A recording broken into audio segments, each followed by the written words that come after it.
Thanks for being here and giving this presentation. Thank you. So welcome everyone. You all know that AI can be wrong, right? And we call that hallucination. But you, of course, you all don't trap into that. You validate the facts of AI. If that is true, then you're part of the minority. Because when AI is wrong, 73% of the people just accept the facts. And what's even more problematic is that people are actually more confident about it. Because AI is so confident by design, people are also more confident about wrong facts they hear from AI. And the question then is, how are you handling that? Are you a person that is having a problem with cognitive surrender, as we call it? That can be problematic. I mean, it can be just fun. I mean, if you want to bake cookies and you follow the advice, it's one in the early days of AI, too much baking soda, then you get a peeling time of foam instead of your nice cookies. It becomes a bit more problematic if you just follow the shortcut through the mountains and your car is stuck. And it becomes even more problematic if AI tells you that this mushroom is edible, you can eat it, while it's actually one of the most dangerous mushrooms on the planet. So the question is, are you offloading, cognitive offloading to AI? Like you are still at the steering wheel, you are still in control, but you get a lot of help. Or are you actually in cognitive surrender? So you're like asleep, you're not on the steering wheel anymore, and AI is actually driving. You might think, well, why is that a problem? Well, we have the same thing when we think about software development.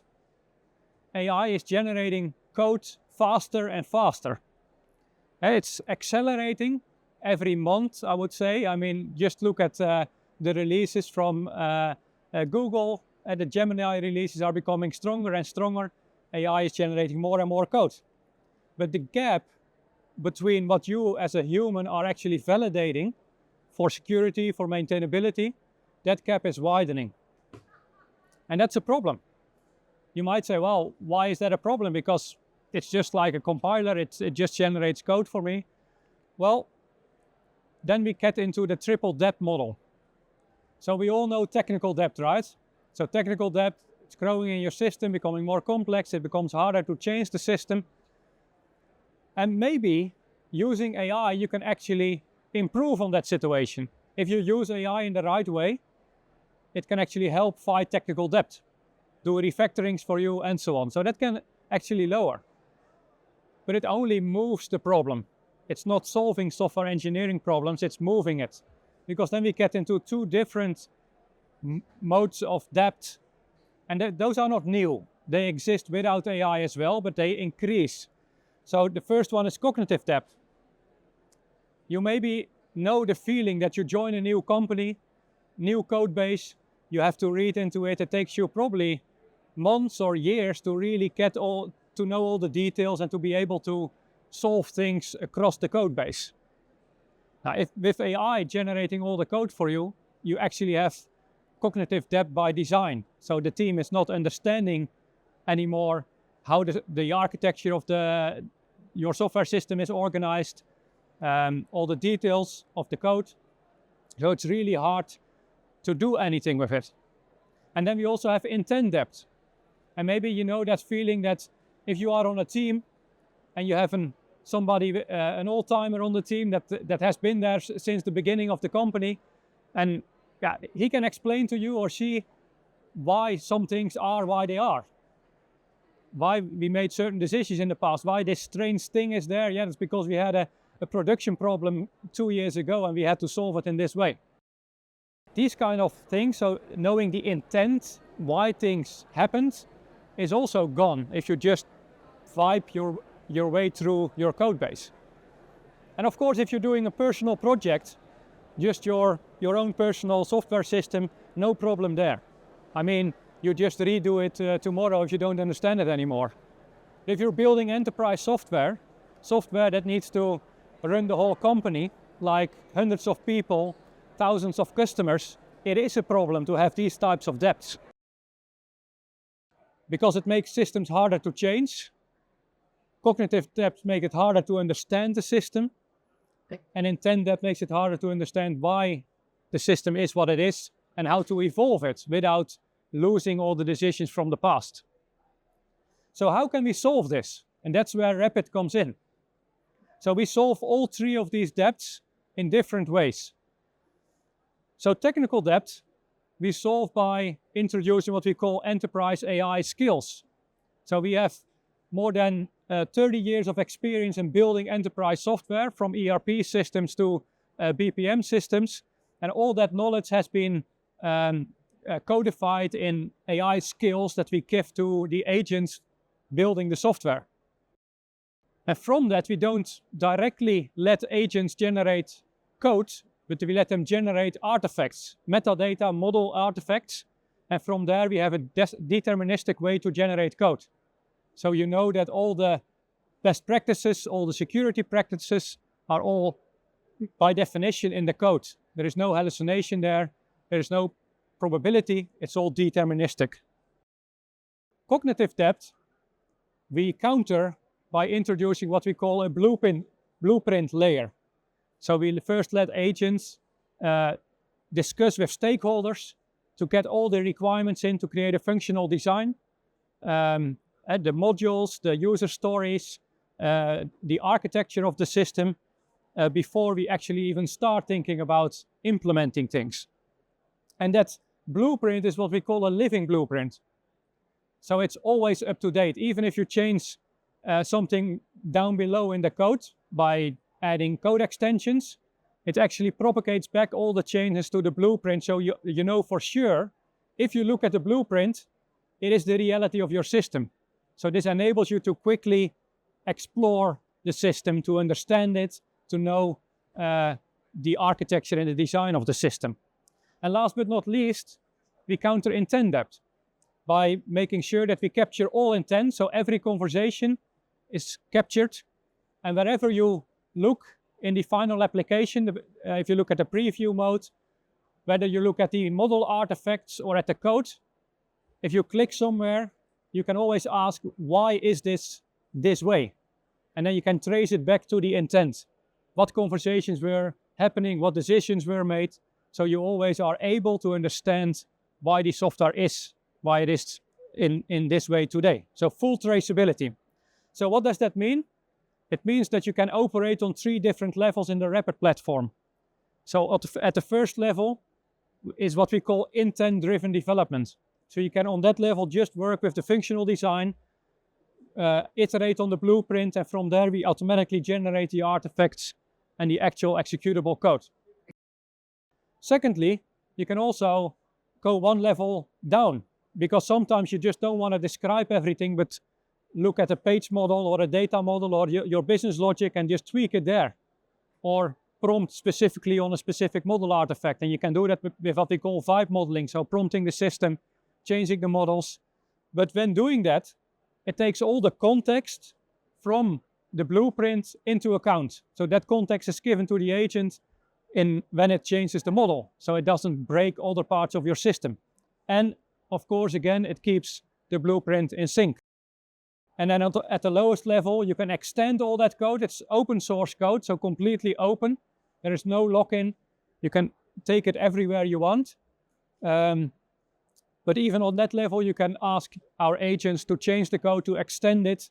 And then again, it takes all the context into account and feeds the changes back to the blueprint. So everything is kept in sync.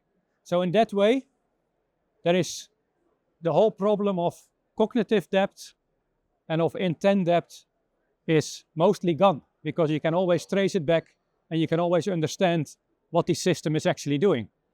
But enough talking, let's actually look at what it looks like in practice. So we'll show you, Mark will show you how the system looks like and how it works.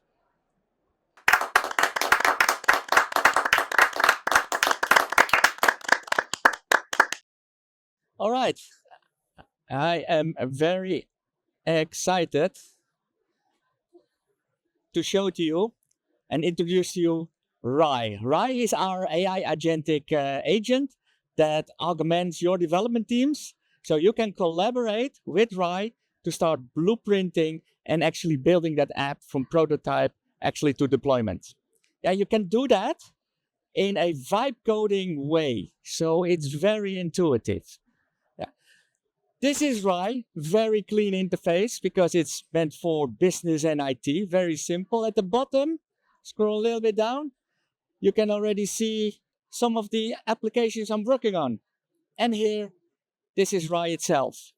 Yeah, and you might know from vibe coding, hey, can I start building an app? So let's do that. We're going to build an OMS, order management system. Yeah, what I can do is I can give Rai some context. Yeah, so I can give it some documents. Maybe I got some notes from the business. Maybe I got some functional requirement documents, or even screenshots. Whatever you have, it's the voice. You're capturing the voice of the business. Whatever you have, you can give it to Rai. So let's give some of these elements, those documents, and it's uploaded. We're going to ideate on it. Yeah, so we're going to create that blueprint, and later on we're going to see how that translates into code and how we can deploy that. So here at the bottom, you see Rai working on the prompt. Here you have the prompt with all the context. The prompt will always be there. We're capturing at the moment the intent. What you see here is the steps you usually do in your software development lifecycle. Oh, the blueprint. Yeah, then we create the artifacts, then it's generating code, and then you have the prototype. Yeah, we're currently in the blueprint, and in the blueprint, we can see these deliverables. And what you might already have noticed, that Rai has already created the project charter for you. How cool is that? How difficult is it to build a project charter from scratch or have it reviewed? And Rai already created it for you. It has three sections. Like I said, we have captured the intent, the business need and the goals are there. And because we have those AI skills, we have a lot of experience with building OMS, Rai is also asking questions. It needs more context. Which orders should the OMS support? Well, I can select those and I go to the next one. Who are the primary day of users? And I select ones. You might have seen that we also have a functional design and the graph. And the graph are our artifacts. Yeah? These are currently empty. Yeah? But once I have confirmed all the questions, you see that Rai is again helping us down the road. The project charter has been updated. It has now the users and the stakeholders included. The functional design is also updated. Hey, we have now identified 2 modules that we need to build. In those modules, we already identified a couple of artifacts. Yeah? We have identified processes and user stories. And these elements are already modeled in the artifacts. Now I can control my cognitive depth. I have a model of how the app should look like. We have the module, we have the process, we have the user stories, the intent of the users. And from that, we can derive the artifacts. Rai asked me a couple of more things. How should the fraud screening be? Hey, a non-functional requirement. It should be balanced. Which customer notifications do I need? I like them all. And as I continue that, you will see that it starts continuing updating the project charter. What is the primary KPI we should use? Let's say cycle time. I want to know from door to door. And now you see that it's completing based upon all the context I gave, the intent I have, that's updating the project charter. If I go to the functional design, it now brings me 5 modules with all the artifacts, and I can find that back into the graph, the model. Yeah. I can start reiterating if I find something that I need to update. Yeah. I can just prompt and say, hey, Rai, can you please update this? And all those other elements are automatically updated as well. Yeah, you have a full traceability. Rai asks me now, hey, do you want to continue iterating or should I start building? Let's build. And what it does now, it's building the artifacts. This is what we call the human in the loop. So in every step, when you go through this process, you're in control. It's the human in the loop. It builds the data models, the workflows, etc., etc. Here you can see an overview of all the artifacts we have. And if I scroll down, you also have that ability to start creating your AI agent. Whatever we build, everything is AI ready. Yeah, and from here, we can generate the code. It's generating the code from the artifacts. It doesn't cost you any AI tokens, and it's deterministic. Every time you generate, it's the same code. We make sure that it's up to the latest version of the language. Yeah, so, and that is our forever young promise.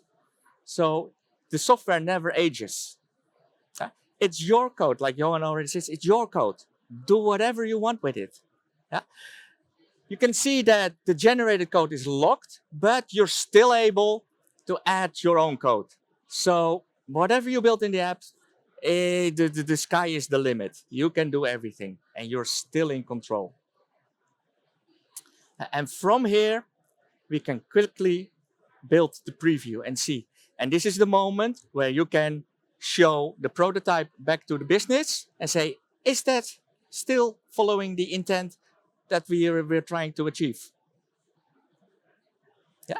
If not, you can still start reiterating with Rai and say, hey, we need to make some changes. Everything is kept on the platform. So there is a full traceability. The intent is there.